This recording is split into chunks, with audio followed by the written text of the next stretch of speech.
Islam claims that the Kaaba at Mecca existed since the time of Abraham. No proof supports this claim, since there is not one inscription or archaeological discovery older than the 3rd century AD at the Meccan location.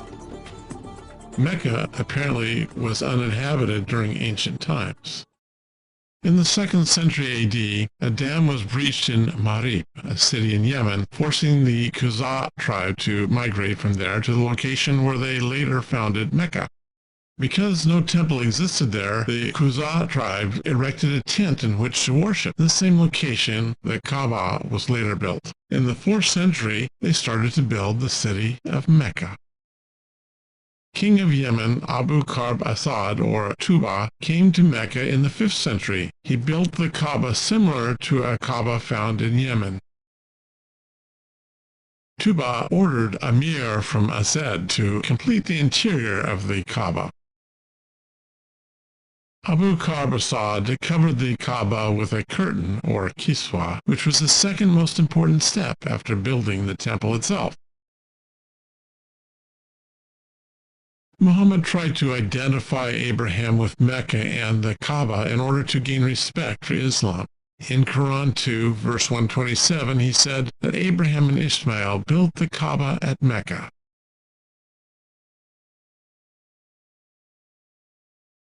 Up to Muhammad's time, Mecca had never been recorded in any ancient history. The following prominent Roman and Greek geographers and historians visited and explored the Arabian Peninsula, yet they never mentioned Mecca or the Kaaba even once. Herodotus, 450–420 BC, wrote about Arabian cities. Theophrastus, 4th century BC, wrote about Sabian, Arabian, and Yemeni societies.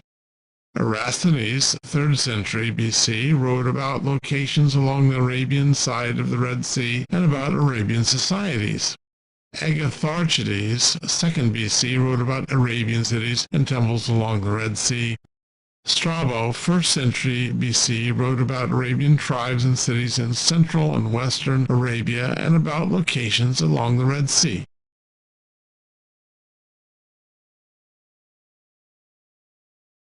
Pliny the Elder, 1st century BC, wrote about 92 regions, cities, and tribes of Arabia, but did not mention Mecca. Ptolemy, 1st century AD, listed all the cities and regions of Arabia, but did not mention Mecca.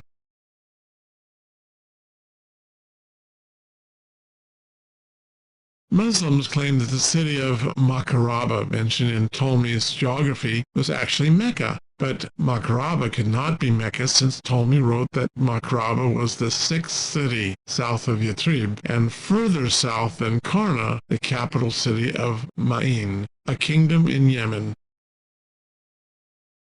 No trace of pre-Islamic Mecca can be found, neither in archaeology nor in inscriptions, scrolls, and reliefs from the ancient empires that conquered Arabia. The Roman Empire attacked western Arabia along the Red Sea in 23 BC. The Assyrian Empire conquered northern Arabia in the 8th and 7th centuries BC. The Babylonian Empire conquered the Hejaz under King Nabonidus 556–539 BC.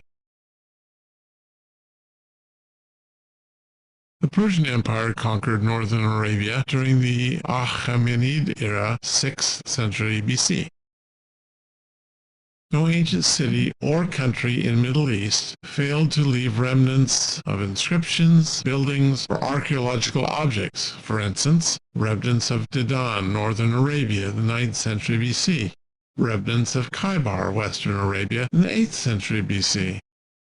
And then remnants of Tema, northern Arabia, 1st century BC.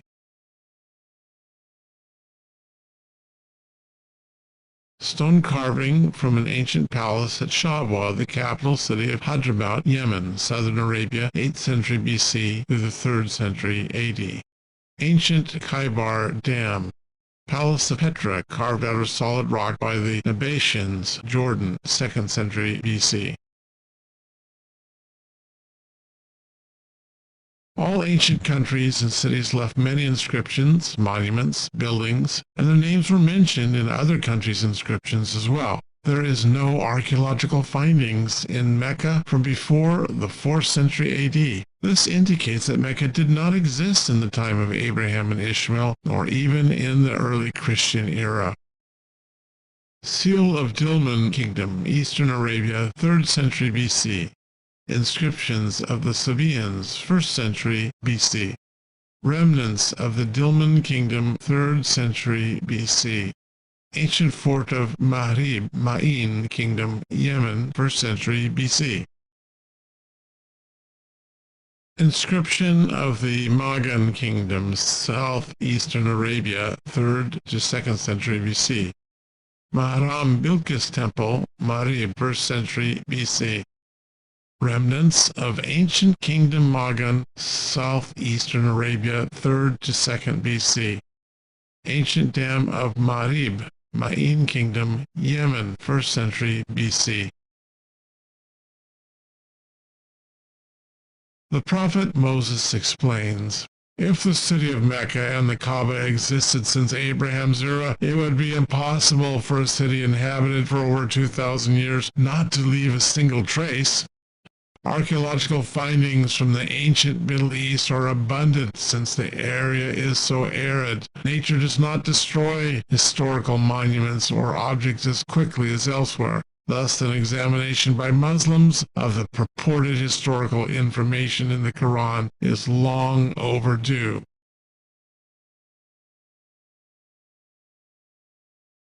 In the Torah, I mentioned many tribes, cities, and countries of the Middle East, and I surely would have mentioned Mecca and the Kaaba if Abraham had been there. Since there was no city anywhere near Mecca in ancient times, that area was uninhabited.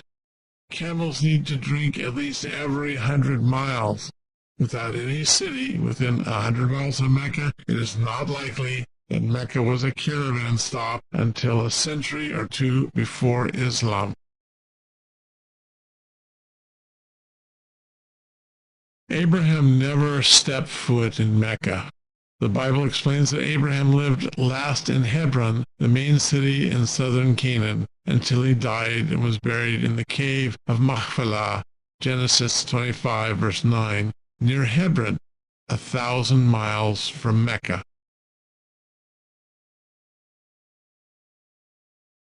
Abraham said, I came from Ur, a major city in Mesopotamia, and I stayed last in Hebron, in southern Canaan. I and my family went to Egypt only to avoid a famine in Canaan, Genesis 12, verses 10 through 20. And then we returned to Hebron.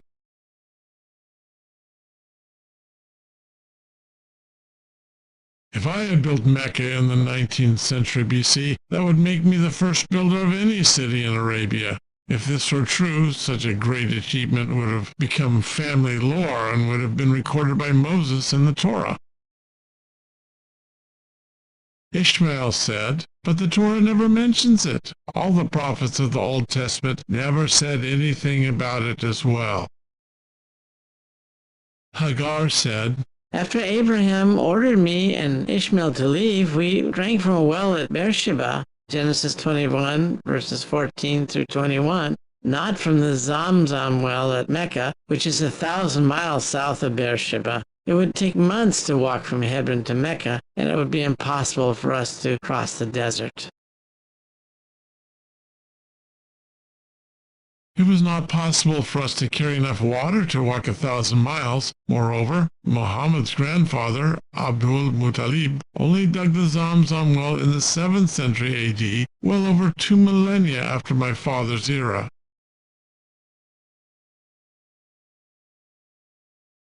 I continuously stayed in the Paran Desert, Genesis 21, verse 21, near Hebron, south of Canaan. When my father passed away, I immediately attended his funeral at Machpelah Cave near Hebron, Genesis 25, verse 9. I couldn't do that if I lived in Mecca, 1,000 miles away from Hebron. Hebrew tradition and the weather conditions of Canaan obligated the family to bury Abraham's body the same day he died. I am not of Arab descent. Genesis 25, verses 12 through 18. The tribes descended from me still live in Canaan and Sinai until the 10th century BC. Then they dispersed, and there's no record of them after the 7th century BC. Without doubt, any genealogy connecting Muhammad to me is contrived. In the 5th century AD, Qusay ibn Kilab, eighth in the line of descent to Muhammad, gathered allies from various Yemen families and established the Quraysh tribe, which is Muhammad's tribe. This tribe migrated to Mecca in the 5th century. Mecca had already been built by the Qusay tribe in the 4th century. Let's go to Mecca. Muhammad denied being the descendant of Abraham or Ishmael. I only know 17 generations of ancestors, that is, up to Al-Datar bin Kanana. Anyone who says more than that or adds further to that must be lying.